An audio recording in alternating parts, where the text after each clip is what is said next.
ప్రియమైన ఆర్సీసీ ఫ్యామిలీకి మరియు యూట్యూబ్ ద్వారా జీవనది టెలివిజన్ ఛానల్ ద్వారా ఈ వాక్య సందేశాన్ని వీక్షిస్తున్న మా ఆత్మీయ మిత్రులందరికీ ప్రభు పేరట వందనాలు తెలియపరుస్తున్నాం. మనము ప్రతిదినం చేయుచున్నటువంటి బైబిల్ స్టడీని కంటిన్యూ చేస్తున్నాం. కొన్ని మాసాలుగా అపోస్తలుడైన పేతురు రాసినటువంటి మొదటి పత్రిక నుండి 3వ అధ్యాయం మనం ధ్యానం చేసుకుంటూ వచ్చాము. ఈరోజు ఆ అధ్యాయం ముగింపబడుచున్నది. 22వ వచనం చివరి వచనాన్ని చదువుతూ ఈరోజు ధ్యానాన్ని మనం ప్రారంభిద్దాం. ఆయన పరలోకమునకు వెళ్ళి దూతల మీదను అధికారుల మీదను శక్తుల మీదను అధికారం పొందినవాడై దేవుని కుడి పార్శ్వమున ఉన్నాడు. ఇక్కడ మనము యేసుక్రీస్తు మరణ పునరుత్థానము పొందిన తర్వాత ఆయన పరలోకమునకు వెళ్ళి దూతల మీదను అధికారుల మీదను శక్తుల మీదను అధికారము పొందిన వాడై దేవుని కుడి పార్శ్వమున ఉన్నాడు అనేటువంటి మాట మనం చదువుతున్నాం. యేసు ప్రభు మరణాన్ని గెలిచాడు, పునరుత్థానుడయ్యాడు. తన శిష్యులకు అగపడిన తర్వాత ఆయన పరలోకమునకు ఆరోహణమైపోయాడని మనం పరిశుద్ధ వాక్యంలో చదువుతున్నాం. అయితే ఆరోహణమైన ప్రభు అక్కడ ఏ స్థాయిలో ఏ స్థితిలో ఉన్నాడు అంటే దేవదూతలందరికన్నా అధికారులకందరికన్నా అధికారం కలిగిన వాడై శక్తులన్నిటిపై, అంటే ఈ భూమి మీద ఉన్న అన్ని రకాలైన శక్తులు, దురాత్మల శక్తులు, అధికారములు, వీటన్నిటిపై ఆయనకు అధికారము పొందిన వాడై దేవుని కుడి పార్శ్వమున ఉన్నాడు అని మనం పరిశుద్ధ వాక్యంలో మనం చూస్తున్నాం. మొట్టమొదటిగా ఆయన పరలోకమునకు ఆరోహణమైపోయాడు అనేటువంటి వాటిని గూర్చి కొన్ని వచనాలు మనం చూద్దామండి. మార్కు సువార్త 16వ అధ్యాయం దాని 19వ వచనాన్ని మనం చదువుదాం. మార్కు సువార్త 16వ అధ్యాయం 19వ వచనం. ఇలాగు ప్రభు అయిన యేసు వారితో మాట్లాడిన తర్వాత పరలోకమునకు చేర్చుకొనబడి దేవుని కుడి పార్శ్వమున ఆసీనుడయ్యాడు. ఆయన తన శిష్యులందరితో మాట్లాడిన తర్వాత వారు చూస్తూ ఉండగానే పరలోకమునకు ఆరోహణమైపోయి అక్కడ దేవుని కుడి పార్శ్వమందు ఆయన కూర్చుంటున్నాడు అని అంటున్నారు. లూకా సువార్త 24వ అధ్యాయం 51వ వచనం కూడా మనం చూద్దామండి. వారిని ఆశీర్వదించుచుండగా ఆయన వారిలో నుండి ప్రత్యేకింపబడి పరలోకమునకు ఆరోహణుడయ్యాడు. ఆయన తన శిష్యులతో మాట్లాడుచూ ఉండగా వారి మధ్యలో నుండి పరలోకమునకు ఆరోహణ అయ్యాడని మార్క్ గారు రాశారు. ఇక్కడ లూక్ గారు కూడా అదే మాట చెప్పారు. యోహాన్ గారు ఏం చెప్తున్నారో 20వ అధ్యాయం 17వ వచనం చూద్దామండి. యేసు ఆమెతో, నేను ఇంకను తండ్రి యొద్దకు ఎక్కిపోలేదు గనక నన్ను ముట్టుకొనవద్దు. అయితే నా సహోదరు యొద్దకు వెళ్ళి నా తండ్రియు మీ తండ్రియు నా దేవుడును మీ దేవుడునైన వాని యొద్దకు ఎక్కిపోవచ్చున్నానని వారితో చెప్పుమనెను. ఇక్కడ యేసు ప్రభు పునరుత్థానుడైన వెంటనే మగ్దలేని మరియతో మాట్లాడిన సంభాషణ మనం అక్కడ చూస్తున్నాం. నేను ఇంకను నా తండ్రి యొద్దకు ఎక్కిపోలేదు అని అంటున్నారు. కానీ అదే తోటలో ఆమె మరలా దర్శించినప్పుడు రబూని అని చెప్పి ఆమె తన పాదాన్ని పట్టుకున్నట్లు కూడా మనం చూస్తున్నాం. కనుక ప్రభు ఈ చెప్పబడినటువంటి సమయం ప్రభు పరలోకమునకు ఎక్కి మళ్ళీ తిరిగి వచ్చారు.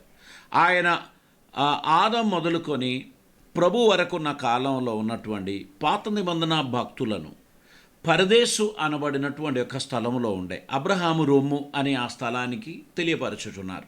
అబ్రహాము రొమ్మున లాజరును ఒక ధనవంతుని గురించిన కథ ప్రభు చెప్పినట్లు మనకు తెలుసు.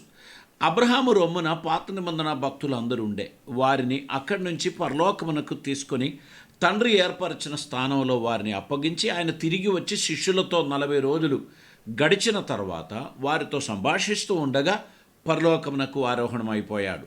అపోస్తల కార్యంలో ఇది చాలా స్పష్టంగా చెప్పుచున్నారు. మొదటి అధ్యాయం 9వ వచనం మనం చదువుదాం. ఈ మాటలు చెప్పి వారు చూచుచుండగా ఆయన ఆరోహణమాయెను. అప్పుడు వారి కన్నులకు కనబడకుండా ఒక మేఘము ఆయనను కొనిపోయింది. ఆయన పరలోకమునకు ఆరోహణమైపోవుచున్న మధ్యలో ఒక మేఘం వచ్చి కప్పినందుకు వారి కన్నులకు కనబడలేదు అని చాలా సిన్సియర్గా క్లియర్గా ఆ మాట తెలియపరుస్తున్నట్లు మనం చూస్తున్నాం. ఎఫెసీ పత్రిక 4వ అధ్యాయం 8 నుంచి కొన్ని వచనాలు మనం చదువుతున్న దగ్గర కూడా అపోస్తలుడైన పౌలు తన మాటల్లో ఈ పరలోకమునకు ఆరోహణమైపోయిన యేసును గూర్చి తెలియపరచు మాట మనం చూడొచ్చు. అందుచేత ఆయన ఆరోహణమైనప్పుడు చెరను చెరగా పట్టుకొని పోయి మనుష్యులకు ఈవులను అనుగ్రహించనని చెప్పబడి ఉన్నది. ఆ, ఆరోహణమాయనగా ఆయన భూమి యొక్క క్రింది భాగములకు దిగెననియు అర్థమిచ్చుచున్నది కదా. మనము కొద్ది రోజుల క్రితము నోవాహు కాలంలో జరిగిన సంఘటన వలె మనిషి కుమారుని రాకడలో సంభవించును అని చెప్పుచున్నటువంటి ఆ భాగంలో నోవాహు కాలంలో అవిధేయులై చెరలో ఉన్న ఆత్మలను ఆయన సువార్త వలన విడిపించారు అనేటువంటిది మనం ఆల్రెడీ మనం ధ్యానించాం. యేసుప్రభు చెప్పారు, నేను బీదలకు సువార్త చెప్పడానికి వచ్చాను, చెరలో ఉన్న వారిని విడిపించడానికి వచ్చాను అని చెప్పాడు. ఇక్కడ అపోస్తలుడైన పౌలు చెప్పినటువంటి ఈ మాటల్లో ఆయన భూమి కిందికి దిగి ఆయన పునరుద్ధానుడైన సమయంలో ఆ చెరలో ఉన్న ఆత్మలను బయటికి తీసుకొచ్చిన సమయంలోనే మగ్దలేని మరియ చూశారు. అప్పుడు చెప్పారు, నన్ను ముట్టుకోకమ్మా, నేను ఇంకా తండ్రి యొద్దకు వెళ్ళలేదు. ఆయన అక్కడికి వెళ్ళి వారికి సువార్త ప్రకటించి వారిని తీసుకొని వచ్చారు. ఆ దొంగ సెలువలో వేలాడుచున్న దొంగతో చెప్పాడు, నీవు నేడు నాతో కూడా పరదేశులో ఉందువు అని. అయితే ప్రభు పరదేశునకు వెళ్ళిన సమయంలో ఈ దొంగను కూడా ఆయన తీసుకొని వెళ్ళాడు. అక్కడ సువార్త ప్రకటించిన అనంతరం ఆ ఆత్మలను తీసుకొని పైకి వచ్చినటువంటి సమయంలో ఈ దొంగ కూడా యేసు ప్రభుతో పాటు ఉండే ఆయన తన మాట అక్షరాలుగా నెరవేర్చినట్లు మనం పరిశుద్ధ వాక్యంలో మనం చూస్తున్నాం. ఇక్కడ చూడండి, మనం చూసినట్లయితే హెబ్రీయులకు రాసిన పత్రిక 4వ అధ్యాయం 14వ వచనంలో యేసు ప్రభు మన కొరకు ఒక ప్రధాన యాజకుడిగా దేవుని చేత ఏర్పరచబడినాడు అని మనకు కనబడుచున్నది. ఆకాశ మండలం గుండా వెళ్ళిన దేవుని కుమారుడైన యేసు అను గొప్ప ప్రధాన యాజకుడు మనకు ఉన్నాడు. ఇక్కడ చూడండి, ఆకాశములో మేఘముల గుండా వెళ్ళినటువంటి యేసు తండ్రి కుడిపార్శ్వమందు కూర్చున్నారని సువార్తికులు చెప్పారు. అయితే ఆయన ఎలా ప్రవేశించాడు అనేది ఇక్కడ హెబ్రీ పత్రికలో మనం చూస్తున్నాం. ఆయన మన కొరకు ఒక ప్రధాన యాజకుడిగా ప్రవేశించాడు అని అంటున్నాడు. ఈ లోకపు యాజకులు తమ పాపము కొరకు ప్రాయశ్చిత్తం చేసి బలులు అర్పించడంగా రక్తం తీసుకొని అతి పరిశుద్ధ స్థలంలో వెళ్ళాలి. అయితే యేసు ప్రభు మనకు సదా జీవించుచున్న ప్రధాన యాజకుడిగా ఆయన తండ్రి యొద్దకు వెళ్ళాడు గనుక ఇంకొక బలి అర్పించవలసినటువంటి అవసరం లేదు. ఆయన తన స్వరక్తము చేత అతి పరిశుద్ధ స్థలములోకి వెళ్ళాడు. మన కొరకు మార్పు లేని ప్రధాన యాజకుడిగా మన కోసం ఉన్నాడు. ఆయన నేడు మన కొరకు తండ్రి కుడిపార్శ్వమందు విజ్ఞాపనం చేస్తున్నాడు. మన ప్రతి బలహీనతలో మన కోసం మన పక్షాన ఆయన వాదిస్తున్నాడు. మన గురించి ఆయన తండ్రికి తెలియపరుస్తున్నాడు, నా కుమారుడు, ఆయన కోసమే నేను రక్తం చిందించాను, క్షమించు ప్రభు అని ఆ తండ్రితో మాట్లాడుతూ మనతో సమాధానపరుస్తున్నటువంటిది మనం చూస్తున్నాం. ఇంకా 9వ అధ్యాయం హెబ్రీయులకు రాసిన పత్రిక 24వ వచనాన్ని మనం చూద్దామండి. అందువలన నిజమైన పరిశుద్ధ స్థలమును పోలి హస్తకృతమైన పరిశుద్ధ స్థలములలో క్రీస్తు ప్రవేశింపలేదు కానీ ఇప్పుడు మన కొరకు దేవుని సముఖమందు కనబడుటకు పరలోకమందే ప్రవేశించాడు. ఆయన పరలోకమందు ప్రవేశించినది దేనికోసం తెలుసా? ఆయన మనుష్య చేతితో నిర్మించిన పరిశుద్ధ స్థలములో కాదు ఆయన ప్రవేశించేది. ప్రధాన యాజకుడు మోషే కాలంలో అహరోను మొదలుకొని ఉన్న యాజకులు మనుష్య నిర్మితమైన ప్రత్యక్షపు గుడారము లోపల మందసం పైన ఉన్న ఆ సిరాఫుల మీద లేక మందసం పైన రక్తం చల్లడానికి సంవత్సరంలో కేవలం ఒక్కసారి మాత్రం ప్రధాన యాజకుడు వెలుచు ఉన్నప్పుడు ప్రజలందరి ఒక సంవత్సరపు పాపాలను ఆయన కడుగుటకు లేక క్షమాపణ పొందుటకు ఆయన వెళ్ళుచున్నప్పుడు తను వణుగుతూ వెళుతూ ఉంటాడు. ఎందుకంటే ఆయన జీవితంలో ఏదైనా పాపం మిగిలి ఉంటే ఆయన బహుశా ఆ ప్రత్యక్షపు గుడారములోని అతి పరిశుద్ధ స్థలంలో ఆయన పడి చనిపోవచ్చు. కాబట్టి ఆయన నడుమునకు ఒక తాడు కట్టి అది ప్రాకారం వరకు పొడుగుగా ఉంటాయి. ఆయన తిరుగుచున్నప్పుడు ఆయన వస్త్రంపై ఉన్నటువంటి ఆ గంటలు మరియు ఆ దానిమ్మ పండ్లు వాటి యొక్క సప్పుడు వినబడుచున్నటువంటి సమయంలో ఈ మన ప్రధాన యాజకుడు మరణించలేదు అని తెలిసి ఆ పరిశుద్ధ స్థలములోనూ ఈ ప్రాకారములోనూ ఉన్న ప్రజలందరూ గంభీర స్వరములతో దేవునికి స్తోత్రం చెల్లిస్తారు. ఎందుకంటే మా పాపములు క్షమింపబడినది, దేవుడు మా దోషములను తన రక్తం చేత, ఈ గొర్రెపిల్ల రక్తం చేత కడుగుటకు దేవునికి ఇష్టమాయను అని వారందరూ సంతోషిస్తూ ఉంటారు. ఇప్పుడైతే మన ప్రధాన యాజకుడు ఇంకా ఎన్నడూ మరొక ప్రధాన యాజకుడు అక్కడ ప్రవేశించడానికి వీలు లేనట్లు శాశ్వతంగా మనకు సదా జీవించుచున్న యాజకుడిగా తండ్రి కుడి పార్శ్వములో ఆయన ఉన్నాడు. ఇప్పుడు మనం సంవత్సరంలో ఒకసారి కాదు, ప్రతిదినం ప్రతి క్షణం ఆ ప్రభువును వేడుకొని మన అవసరతలు తెలియపరచవచ్చు, మన పాపములు ఒప్పుకొనవచ్చు. మనకి ఇంకొక మధ్యవర్తి అక్కర్లేదు. మీకు తెలుసా, ఈ సమీప కాలంలో రోము నుంచి గౌరవనీయులు పోపు గారు ఇటువంటి ఒక ప్రకటన చెప్పారు.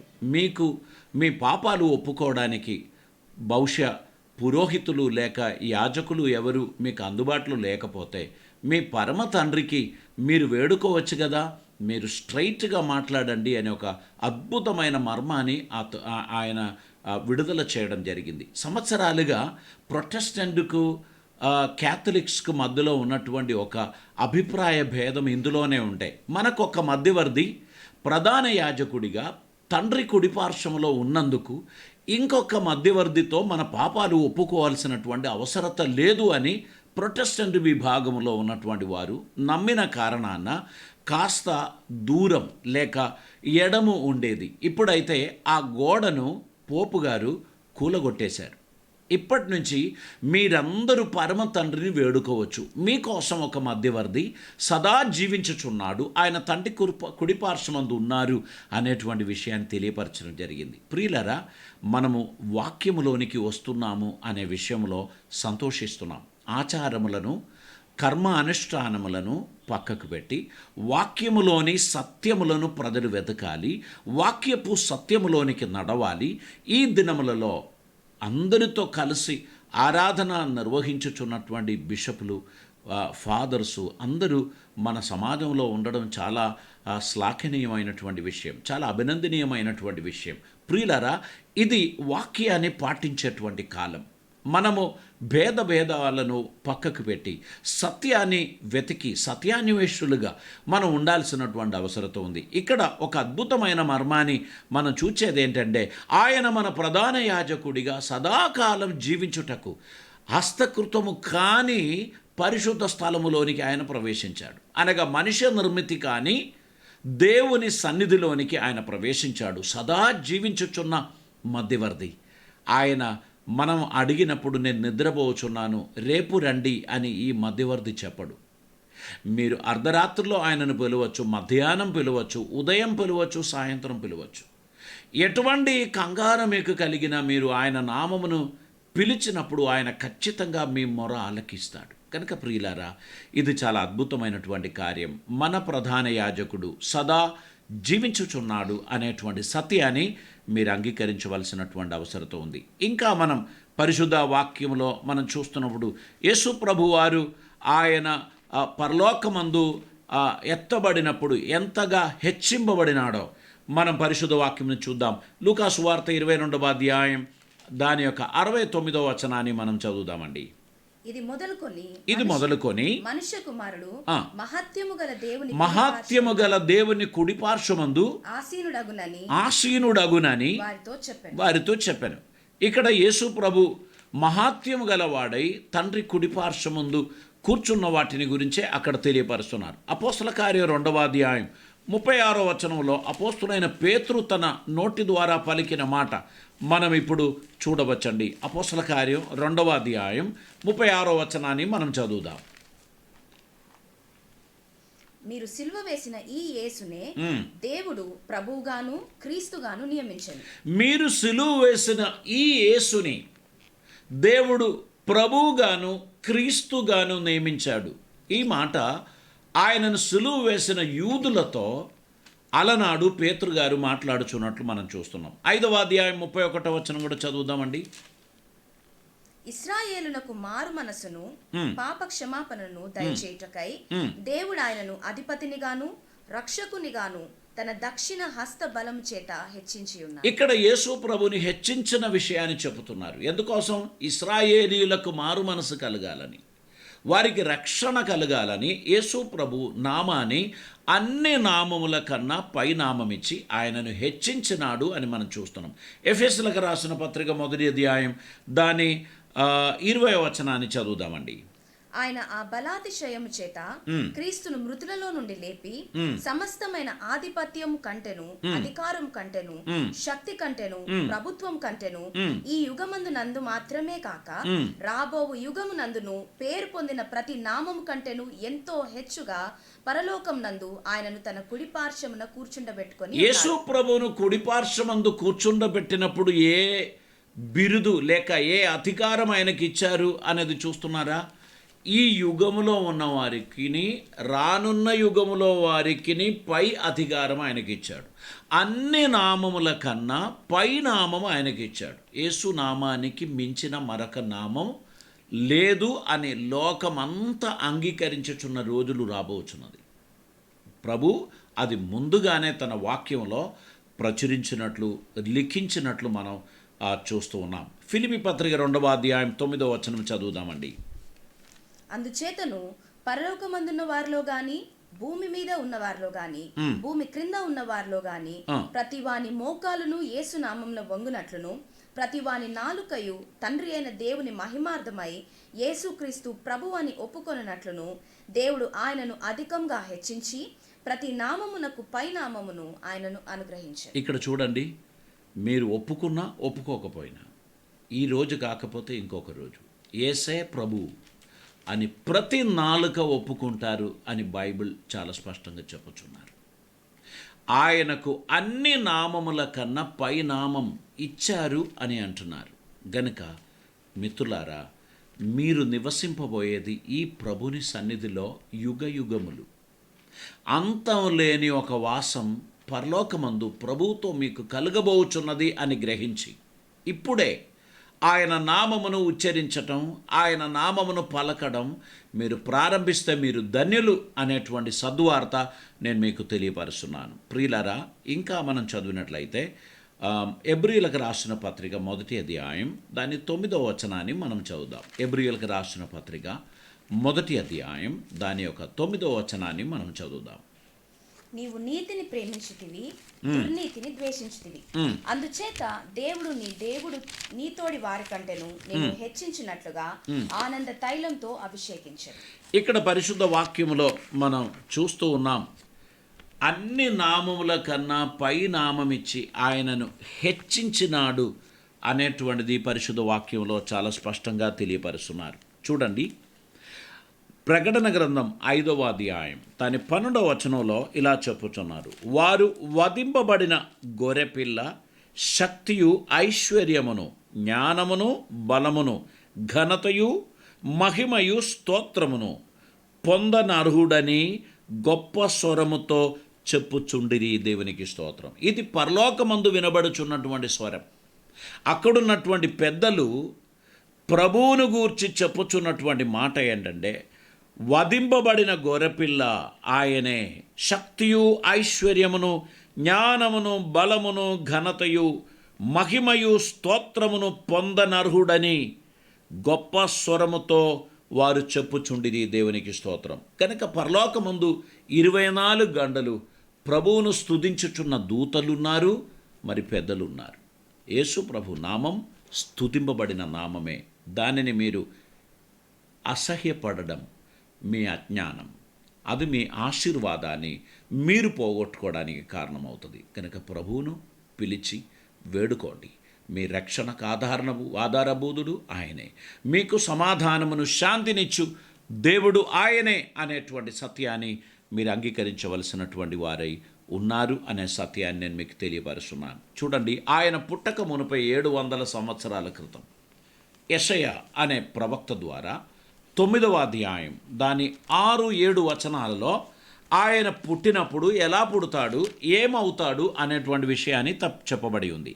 ఏలయనగా మనకు శిశువు పుట్టెను, మనకు కుమారుడు అనుగ్రహింపబడ్డాడు. మనకు శిశువు పుట్టెను, కుమారుడు అనుగ్రహింపబడ్డాడు. ఆయన భుజము మీద రాజ్యభారం ఉండును. ఆయన భుజము మీద రాజ్యభారం ఉండును అని ఆయన పుట్టక మునుపు 700 సంవత్సరాల క్రితం చెప్పారు. ఇంకా ఆశ్చర్యకరుడు, ఆలోచనకర్త, బలవంతుడైన దేవుడు, నిత్యుడగు తండ్రి, సమాధానకర్తయగు అధిపతి అని అతనికి పేరు పెట్టబడును. ఇది మొదలుకొని మితి లేకుండా దానికి వృద్ధియు క్షేమమును కలుగునట్లు సర్వకాలము దావీదు సింహాసనమును రాజ్యమును నియమించును. ఇక్కడ చూడండి, నిత్యుడగు తండ్రి అని అతనికి పేరు చెప్పబడను. అంటే ఈజ్ ఇటర్నల్ ఫాదర్. ఆయన యుగములకు అతీతముగా ఉన్నటువంటి వాడు, ఆద్యమైన వాడు, అంతమైన వాడు. సమయమును ఆరంభించినది ఆయనే, ముగించుచున్నది కూడా ఆయనే. ఆయన సమస్తమై ఉన్నాడు, అల్ఫాయు ఒమేగాయు. కనుక ప్రియులరా, ఆయన శాశ్వత కాలం మనకు ప్రభువై ఉండబోచున్నాడు అనే సత్యాన్ని గ్రహించి ఆయన యందు సంతోషిద్దాం.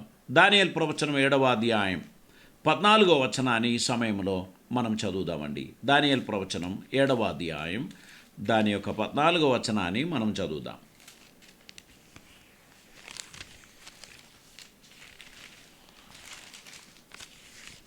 సకల జనులను, రాష్ట్రములను, ఆయా భాషలు మాట్లాడువారును ఆయనను సేవించినట్లు ప్రభుత్వమును, మహిమయు, ఆధిపత్యమును ఆయనకి ఇవ్వబడెను. ఇక్కడ చూడండి, ఎవరెవరు ఆయనను మహిమపరుస్తారు?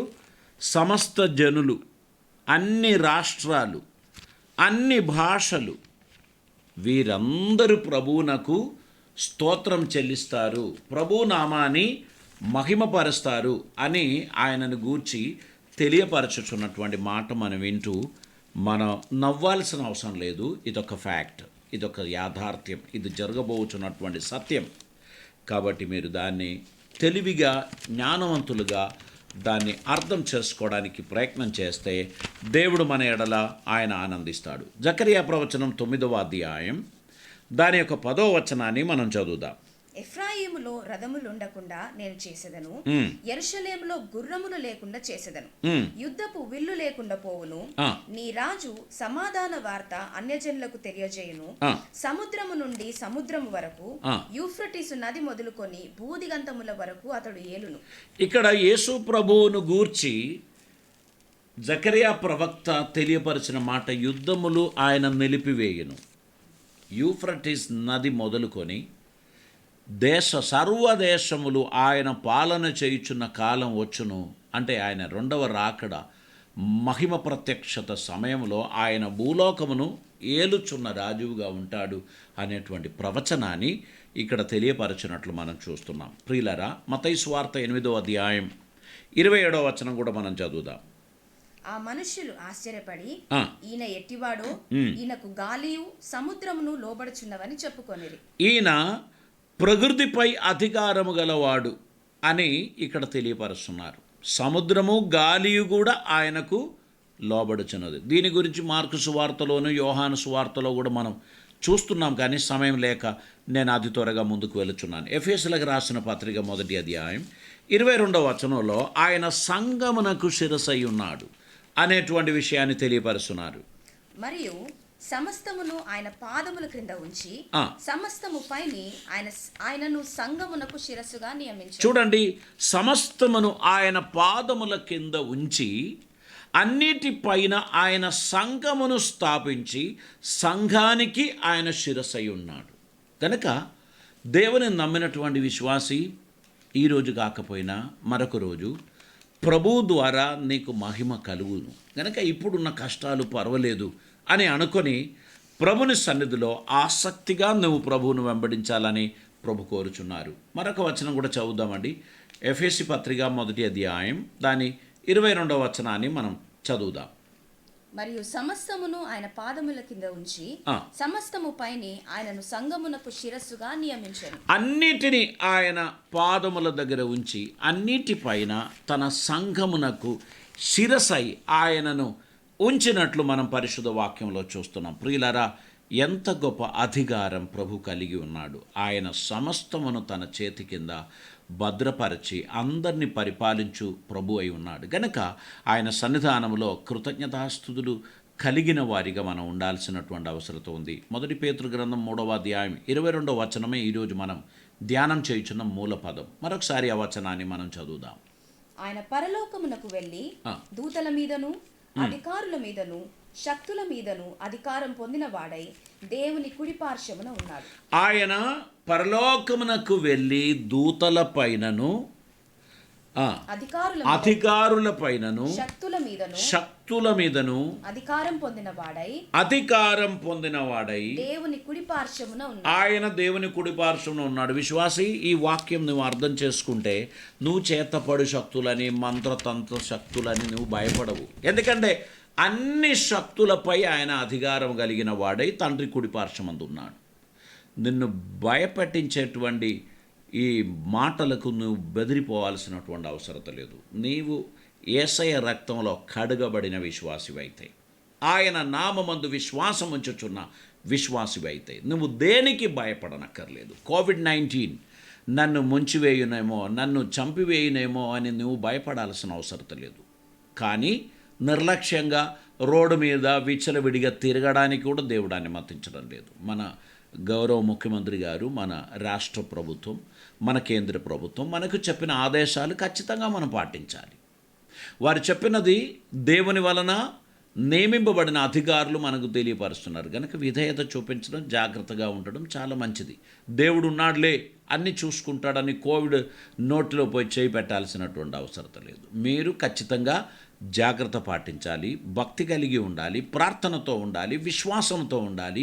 ఆయన అన్నిటిపై అధికారి అని విశ్వసించి నీవు ఆయన యందు సంతోషించి నమ్మకంగా ఆయనను సేవించాల్సినటువంటి అవసరత ఉంది. ప్రియులారా, మన ప్రభు మనకు అనుగ్రహించినటువంటి ఈ గొప్ప అవకాశం, ప్రభు ప్రేమను తెలుసుకోవడానికి, ఆయన సన్నిధిలో ఆనందించడానికి ప్రభు మనకిచ్చినటువంటి ఈ గొప్ప తరుణాలను మనం సద్వినియోగం చేసుకోవాల్సినటువంటి అవసరత ఉంది. ప్రియులారా, యేసుప్రభు ఈ లోకానికి ఎందుకు వచ్చాడు అంటే మనకు మారు మనసు కలిగించడానికి.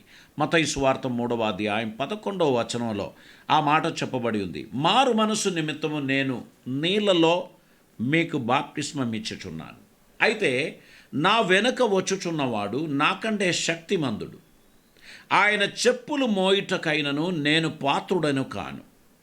ఆయన పరిశుద్ధాత్మతోనూ అగ్నితోనూ మీకు బాప్తిస్మమిచ్చును అని బాప్తిస్మమిచ్చు యోహాను యేసు ప్రభు గురించి చెప్పడం జరిగింది. ఆయన పరిశుద్ధాత్మతోనూ శక్తితోనూ మనకు బాప్తిసం ఇస్తాడు అని చెప్పాడు. కనుక ప్రభు కృప మీద ఆశ్రయించుచున్న తన బిడ్డలను ఖచ్చితంగా ఆయన ఆశీర్వదిస్తాడు, తన దీవెనలు మనకు దయచేస్తాడు. యోహాను సువార్త 3వ అధ్యాయం 31వ వచనాన్ని మనం చదువుదామండి. పైనుండి వచ్చువాడు అందరికీ పైనున్నవాడు, భూమి నుండి వచ్చువాడు భూ సంబంధి అయి భూ సంబంధమైన సంగతులను గురించి. పైనుండి వచ్చువాడు అందరికీ పైవాడై ఉంటాడు. ఆయన భూ సంబంధుడు కాదు. ఎందుకంటే కన్యక గర్భవతి అయి కుమారుని కన్నాడు. ఈ భూలోకంలో ఉన్న ఒక పురుషునికి ఆయనతో సంబంధం లేదు. పరిశుద్ధాత్మ వలన కన్యకలో ప్రవేశించిన ప్రభు పైనుండి వచ్చాడు. చదువమ్మా. ఆయన పైనుండి భూమి నుండి వచ్చేవాడు భూ సంబంధి అయి భూ సంబంధమైన సంగతులను గురించి మాట్లాడను. పరలోకం నుండి వచ్చేవాడు అందరికి పైగా ఉండి తాను కన్న వాటిని గూర్చి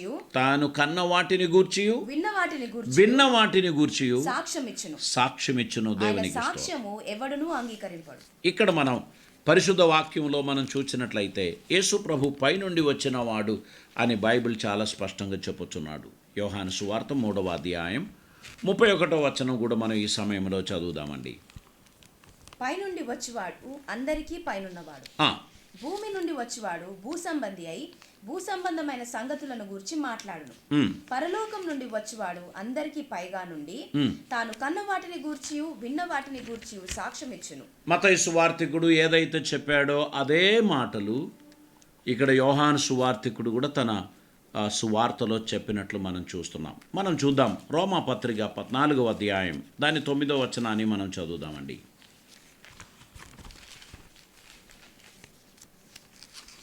రోమా పత్రిక 14వ అధ్యాయం 9వ వచనం. తాను మృతులకును సజీవులకును ప్రభువై ఉండుటకు ఇందు నిమిత్తమే గదా క్రీస్తు చనిపోయి మరలా బ్రతికాను. ఆయన మృతులకును సజీవులకును ప్రభువై ఉండుటకు ఆయన మృతి చెందాడు, మరలా బ్రతికాడు. కనుక నిరీక్షణ లేని వారు ఎవ్వరూ ఉండకూడదు. ప్రభు చేత ప్రతి ఒక్కరికి నిరీక్షణ కలిగించాడు అని మనం పరిశుద్ధ వాక్యంలో చూస్తున్నాం. కొలసి పత్రిక 1వ అధ్యాయం 18వ వచనం కూడా చదువుదామండి. సంఘము అను శరీరమునకు ఆయనే శిరస్సు. సంఘము అనబడు శరీరమునకు ఆయనే శిరస్సు. ఆయనకు అన్నిటిలో ప్రాముఖ్యము కలుగు నిమిత్తము ఆ, ఆయన ఆది అయి ఉండి ఆ. మృతులలో నుండి లేచుటలో ఆది సంభూతుడు ఆయన. ఆయన అన్నిటికీ ఆధిపత్యముండుటకు ఆయన మృతులలో నుండి లేచిన వాడై ఆది సంభూతుడయ్యాడు అని తెలియపరచుచున్నారు. హెబ్రీయులకు రాసిన పత్రిక 1వ అధ్యాయం 4వ వచనంలో ఆయన తత్వం యొక్క మూర్తిమంతము అయి ఉండి తన మహత్తు గల మాట చేత సమస్తమును నిర్వహించుచు పాపముల విషయములో శుద్ధీకరణను తానే చేసి దేవదూతల కంటే ఎంత శ్రేష్టమైన నామము పొందెనో వారికంటే అంత శ్రేష్ఠుడై ఉన్నత లోకమందు మహాఘనుడగు దేవుని కుడిపార్శ్వమున కూర్చుండెను. దేవునికి స్తోత్రం. ఇక్కడ దేవుని కుడిపార్శ్వమందు ఆయన కూర్చున్నాడని పేతురు గారు తెలియపరిచిన మాటకు అద్భుతమైన వివరణ వివిధ పత్రికల ద్వారా సువార్తల ద్వారా మనకు దొరికింది. కనుక యేసు ప్రభువారు అన్ని నామముల కన్ను పై నామము కలిగిన వాడు, మరణమును జయించినవాడు, ఆయన మన కొరకు ప్రధాన యాజకుడిగా ఉన్నాడు అనే ఒక సత్యాన్ని మీరందరూ అంగీకరించాల్సినటువంటి అవసరం ఉంది. గనుక భయము పిరికితనం విడిచిపెట్టి ధైర్యం గలవారిగా లోకంలో జీవించండి. ప్రభుకు సాక్షులుగా ఉండడానికి మిమ్మల్ని మీరు సమర్పించుకోండి. ఆయన చిత్తం మీరు భూమి మీద నెరవేర్చడానికి మీరు ప్రయత్నం చేయవలసిందిగా నేను మీకు మనవి చేస్తున్నాను. మన ప్రభు త్వరగా రాబోచున్నాడు. ఈ కష్టకాలం త్వరగా తీరుతుంది. మనం అందరము ప్రశాంతత పొందగలము. ఆ తర్వాత తామసమైన ప్రభు ఖచ్చితంగా వస్తాడు. ఆయన ఇంకా ఆలస్యం చేయడు. కనుక ప్రియులారా, ప్రభు రాకడ కొరకు సిద్ధపడండి. ఆయన వాక్యమునకు విధేయత కలిగి ఉండండి. అందరినీ ప్రేమించండి, అందరినీ క్షమించండి, ప్రతి ఒక్కరికి ఉపకారం చేయండి, ఎవరికి అపకారం చేయకుండా ప్రతి ఒక్కరిని ప్రేమించండి. అందరి ఎడల మీరు మంచి భావం కలిగిన వారిగా ఉండాలని ప్రభు కోరుచున్నారు. ఐకమత్యమును, ప్రేమను, సమాధానమును కలిగి ఆయన ఎడల తన పనిని నిర్వహించడానికి ప్రభు మన అందరికీ తన కృప అనుగ్రహించిన గాక. మన ప్రభు ఈ లోకానికి వచ్చాడు, మన కోసం త్యాగం చేశాడు, మరణించాడు, మరణాన్ని జయించి తిరిగి లేచాడు, అధికారి అయి జయశాలి అయి పరమందు తండ్రి కుడి పార్శ్వమందు కూర్చుంటున్నాడు. మీ కొరకు ఒక ప్రధాన యాజకుడు. గనక నేను దిక్కులేనివాను, నేను ఒంటరివాణ్ణి, నేను దుమ్ము ధూళి అని చెప్పి తిరగడం మానేసి, నీ దేవుడు అద్భుతకరుడు, మరణమును జయించినవాడు, నీ కోసం సదా జీవించుచున్నవాడు అనే ధైర్యం కలిగి ఆయన కోసం నిలబడండి. నిన్ను ఆయన విడవడు, ఎడబాయడు. ఆయన నిన్ను ఎన్నడూ ఉపేక్షించడు. సదా మీకు తోడై ఉన్నవాడు, మిమ్మల్ని ఆదుకొనివాడు, ఇశ్రాయేలును కాపాడువాడు, కునుకడు, నిద్రపోడు. ఈ గొప్ప దేవుడు మనకు తండ్రి అయి ఉన్నందుకు మన దేవునికి స్తోత్రం చెల్లిద్దాం. ఈ గొప్ప దేవుడు మన యాజకుడై ఉన్నందుకు దేవునికి స్తోత్రం చెల్లిద్దాం. ఈ గొప్ప దేవుడు మన మధ్యవర్తి అయి ఉన్నందుకు దేవునికి వందనాలు తెలియపరుద్దాం. తల్లు వంచుదామండి, మనం ప్రార్థన చేద్దాం. పరిశుద్ధుడు అయిన తండ్రి, కృపామయుడు అయిన దేవా, ఇంత గొప్ప భాగ్యం మాకు మీరు అనుగ్రహించినందుకు స్తోత్రం. మేము విడవబడిన ప్రజలం కాము, మేము అనాథులం కాము. మాకో పరమ తండ్రి ఉన్నాడు, మాకో నిత్య రక్షకుడు ఉన్నాడు, సదా జీవించుచున్న ప్రధాన యాజకుడు ఉన్నాడు. ఇంకా ఎవరిని వెతికి మేము తిరగాల్సిన అవసరం లేదు. మా మధ్యవర్తి కునకడు, నిద్రపోడు, ఎల్లప్పుడూ సిద్ధంగా ఉన్నవాడు.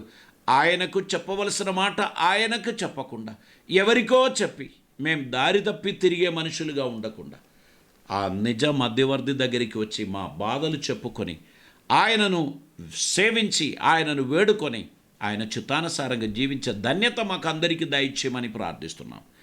ఈ ప్రపంచమంతా కూడా ఘోరమైన ఈ మహమ్మారి ద్వారా ప్రజలు భయాందోళన చెందుతున్నప్పుడు తండ్రి, నీ వాక్యం మాకెంతో ఆదరణ, ధైర్యమును కలుగజేస్తున్నందుకు స్తోత్రం. కృపలతో మమ్మల్ని నడిపించమని, మేము దిక్కులేని వాళ్ళం కాదు, తండ్రిని కలిగి ఉన్న బిడ్డలం. ప్రభువాన్ని రాకడ కొరకు మమ్మల్ని శుద్ధపరచమని, ఈ లోకంలో జీవించుచున్నంతకాలం నీ చిత్తం మాత్రం నెరవేర్చి బిడ్డలుగా ఉండడానికి సహాయం చేయమని, కృపలతో నింపమని యేసయ్య పవిత్ర నామమున అడిగి ప్రార్థిస్తూ ఉంటున్నాం పరమ తండ్రి, ఆమేన్. ఈ సందేశం మీ జీవితంలో ప్రయోజనకరమైందని నేను నమ్ముచున్నాను. మీ విలువైన సలహాలు, మీ ప్రార్థన విషయాలు మాకు తెలియపరచండి. మా చిరునామా Jeevanadi, revival Christian centre, NIG post, Warangal 4, Telangana state. దేవుడు అద్భుతమైన దీవెనలతో మీ అందరినీ నింపునుగాక, ఆశీర్వదించునుగాక. రేపు సాయంత్రం మరలా మనం కలుసుకునేదాకా దేవుని కృప మీ అందరికీ తోడై ఉందునుగాక. ప్రియులరా, మీకున్న ప్రార్థన అవసరతను మాకు తెలియపరచండి. మా ఛానల్ను సబ్స్క్రైబ్ చేయండి, మీ ఫ్రెండ్స్కు షేర్ చేయండి. మనం అందరం కలిసి అనేకులకు దేవుని వర్తమానం అందించడానికి కారకులం అవుతాం. దేవుడు అందరినీ ఆశీర్వదించునుగాక. God bless you.